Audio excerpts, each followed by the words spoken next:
어렵게 입을 연 두 사람은 그 남자를 알고 지낸 시간을 기억에서 지우고 싶다고 했습니다. 9월 4일 날 일이 끝나고 세탁실에서 과장님을 만났어요. 자기 방에 술 한 병이 남았는데 막 마실래 하고 거절하기도 좀 그런 상황을 마시자 해가지고 마신 거지. 지난 9월 초 문제의 김 과장과 회사 기숙사에서 술자리를 가졌다는 남자들. 사건이 벌어진 건 술자리가 끝날 무렵이었습니다.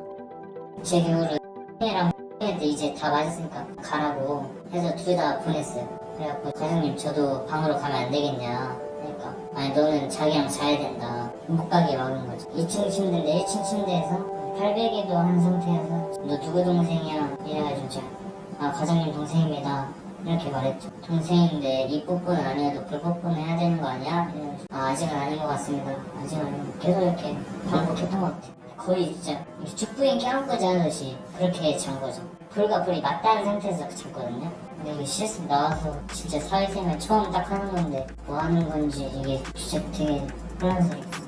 김 과장에게 원치 않는 스킨십을 강요받은 남자는 올해 나이 19살의 민호군. 특성화고 3학년에 재학 중인 그는 현장 실습에 나갔다가 일을 당했다고 합니다. 실습을 나간 직후부터 유난히 민호군을 예뻐했다는 김 과장.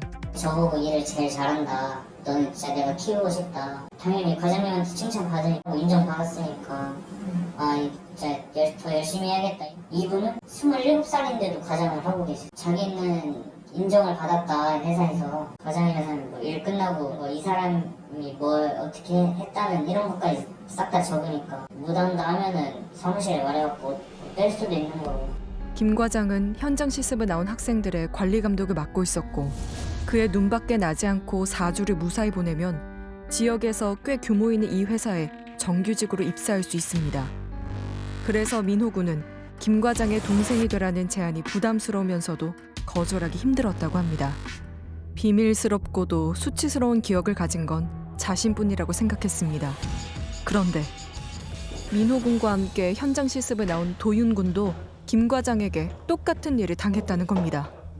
9월 8일 자기가 일하는 데 인정을 받는다 이러면서 너도 들어와라. 너 술 좀 먹자 막 이러면서. 도윤군에게 현장 실습이 끝난 뒤에도 자신과 같이 일하자며 기숙사 방으로 초대한 김 과장. 너 누구 동생이냐 이렇게 계속 물어봐서 제가 과장님 동생입니다 이렇게 얘기했어요. 그러니까 내 동생이면 벌에다 뽀뽀 정도 해줄 수 있지 않냐 이러면서 제가 이러니까 갑자기 정색하게 내가 너 안 할 거야? 막 이러는 거예요. 그래서 제가 하니까 입술에 뽀뽀를 하고 20초 동안 하라는 거예요. 그래서 제가 중간에 뗐는데 17초 지났다고 하면 30초를 하라는 거예요. 이번에도 역시 동생 같다며 접근한 김 과장이 불쾌한 신체 접촉을 계속했다고 도윤군은 주장합니다. 같이 자자고 했을 때부터 엄청 기분이 안 좋긴 했는데 이거 안 잔다 그러고 제가 도망을 가도 같은 회사고 그냥 뭐 옆에 와라 이래서 옆에 딱 가니까 이렇게 몸에 손을 이렇게 올리더니 갑자기 그 위에 이렇게 같이 포개져서 이렇게 엎드리더라고요. 불쾌함을 표시했다가 현장 실습 점수에 불이익이라도 당할까 참을 수밖에 없었다는 도윤군. 한참 지나고 4시 반에서 5시쯤 잠든 거예요. 그래서 옆방으로 바로 그래서 딱 깨웠는데 갑자기 나도 그런 일이 있었다 이러면서 폰을 딱 보여주는데 지금까지 있었던 일을 다 적어놨더라고요. 친구가 적어놓은 김 과장의 행동은 자신에게 했던 것과 똑같았습니다. 김 과장에게 동성 성추행을 당한 아이들은 그날로 짐을 싸 회사를 떠났다고 합니다. 현장 실습을 포기한 아이들은 자신들이 겪은 일을 SNS에 알렸습니다. 그런데 놀랍게도 비슷한 일을 당한 사람은 민호와 도윤군만이 아니었습니다. 추가로 등장해 피해를 주장하는 사람들은 학교 선배들이었습니다. 제2의 피해자가 안 생기면 좋겠다는 마음으로 올렸는데 알고 보니까 저희가 제2의 피해자였던 거예요. 그 선배들도 비슷한 경험이 있었대요? 완전 똑같은 범죄 100% 일치할 정도로. 후배들에게 도움이 되고 싶어 글을 남겼다는 남자. 그 역시 두 친구의 고등학교 선배였습니다. 12월 29일 어제 저희 침대에 올라와서 자래요. 과장님께서 자다가 갑자기 그 메시지 창 그 작성 목록에 들어가서 여기다가 너 나랑 형 동생 할래? 약간 이런 식으로. 입사 3개월 차 지훈 씨에게 김 과장은 형 동생 사이로 지내자고 제안했습니다. 아주 은밀하게. 형 동생 하자길래 저는 진짜 형 동생인 줄 알았죠.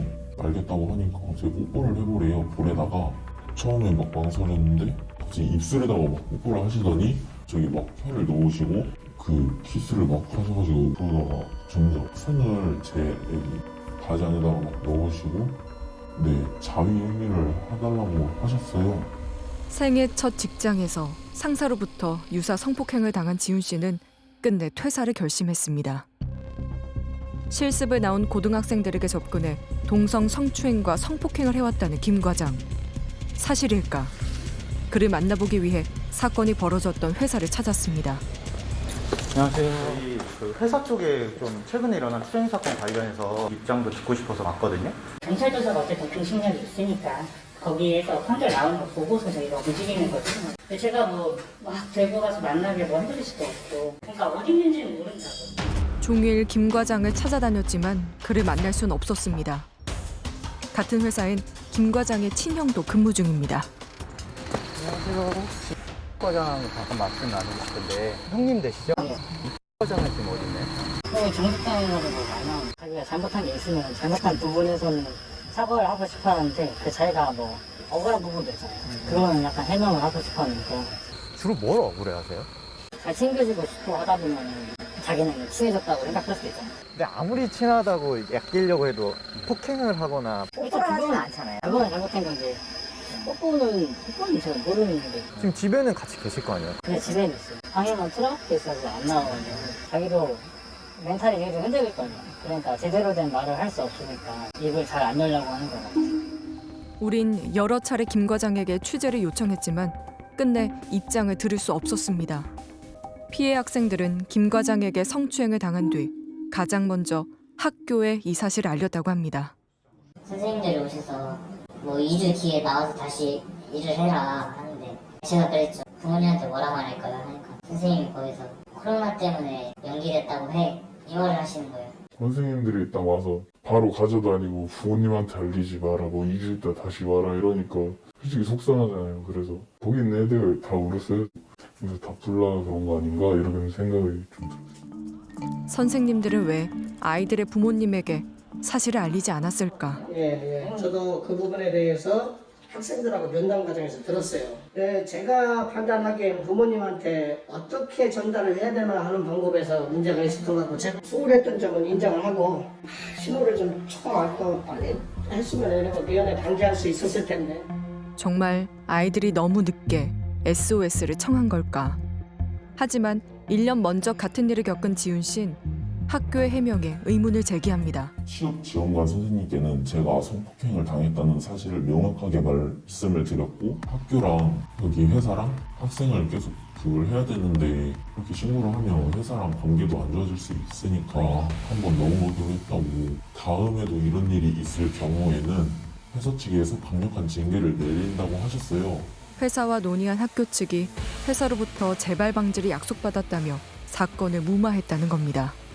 매년 현장 실습을 받아주는 회사와 관계가 틀어질 것을 우려하는 것 같았다는 선생님. 사실일까? 선생님 맞으시죠? 작년에 그 성추행 및 성폭행 당한 친구가 학교에서 선생님과 같이 얘기를 해서 나는 성폭행이 아니야. 선생님한테 직접 했다고 하시던데. 나는 그런 얘기 없는데 누가 나가고 그 사람을 데리고 오고 그래서 이 사람은 술 먹고 사람 애들이 뭐 사랑스럽고 귀엽고 좋아서 그랬다 이렇게 하는 학생들은 되게 귀찮은 거예요. 그리고 그것도 한 번도 아니고 여러 번을 하다 보니까 자기들은 스스로 이제 괴롭다 이거예요. 당시에 학생은 뭐 팬티 안으로 손도 넣고 그러고요. 4명의 피해자들이 다 폭행도 당했다고 하고 이런 얘기를 그 당시 회의에서 얘기했다. 많이 없었어요. 피해자들의 심리를 연구하는 전문가는 아이들의 SOS에 어른들이 조금 더 귀 기울였어야 한다고 지적합니다. 남성의 경우 동성에게 성폭행을 당했을 때 수치감, 모욕감은 훨씬 더 강하다는 보고들도 존재를 해요. 소위 이런 거 사내 자식 이런 거 가지고 힘들어해 뭐 이런 얘기들을 하고 별일 아닌 것처럼 넘어가길 바라는데 혹시 내가 유약해서 그러나 뭐 내가 뭔가 부족한가 뭐 이런 식의 생각까지도 가지게 만들 수도 있어요. 성추행을 당했다는 것 자체도 아이들에겐 수치스러웠겠지만 이 아이들은 선생님의 반응, 아마 세상에 대한 배신감, 학교 밖의 세상이 이런 거야 라는 생각이 들면서 아이들에게 혼란스러웠을 수도 있거든요. 빠르게 개입을 했으면 아마도 피해 규모도 훨씬 줄어들었을 거고 지난해 김 과장에게 유사 성폭행을 당한 지훈 씨는 결국 고소를 결심했습니다. 이제 막 성인이 된 지훈 씨가 후배들에게 똑같은 상처가 되풀이되지 않도록 용기를 낸 겁니다. 잘못한 분은 벌을 받았으면 좋겠고 꼭 이런 일이 없도록 했으면 좋겠어요. 잘못을 저지른 사람은 벌을 받고 피해를 입은 사람은 위로를 받는다는 이 단순한 진리를 증명하는 일. 늦었지만 아이들에게 꼭 보여줘야 할 어른의 의무일 겁니다.